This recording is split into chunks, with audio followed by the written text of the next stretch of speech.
Hello and welcome to Verified Live. We start in Gaza with many elements to update you on. The main hospital, first of all, still functioning in the Gaza Strip, has said it has had to stop receiving casualties since last night after it was encircled by Israeli forces. Staff at the Nasser hospital in Khan Yunis said tanks had come within meters and equipment was shutting down because of a lack of fuel. A US medical team there said snipers appeared to be firing on people inside the compound. It's now been reported Israeli troops are pulling back, with the hospital assessing whether it can readmit patients. Well, it comes after Wednesday's attack, when at least 15 people, including 8 children, were killed after an Israeli airstrike on a medical facility in central Gaza. Local officials said most of the victims were mothers and children queuing for food aid and nutritional supplements. Israel says it was targeting a Hamas gunman involved in the October the 7th attacks. Well, the UN Human Rights Office also says almost 800 people have now been killed while trying to receive food aid in Gaza since late May. Our correspondent in Jerusalem, Emir Nader, has more.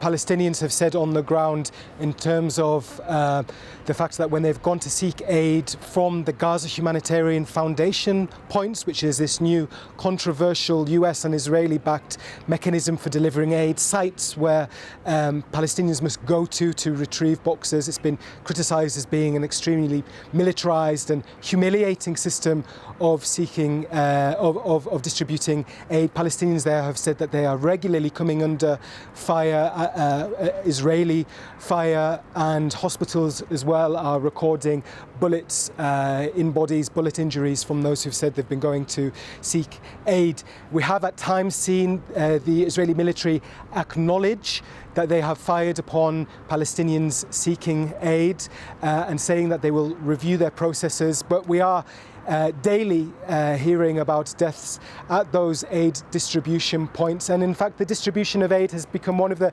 key sticking points during the ceasefire negotiations that are happening in Qatar, with the Israeli side pushing for the continuation of this model, whereas the Hamas side are calling for a return for the role of the United Nations, who for the majority of the war were distributing aid in the community rather than forcing Palestinians to go to those sites. The Israeli side have accused that model of leading aid, of allowing aid to be diverted by Hamas, whereas the United Nations has said for their part that they've been presented and see no evidence of that taking place on a systematic basis. But yes, this is a critical issue, the issue of aid, and currently we're seeing just one functioning aid distribution point in Gaza for its 2 million residents.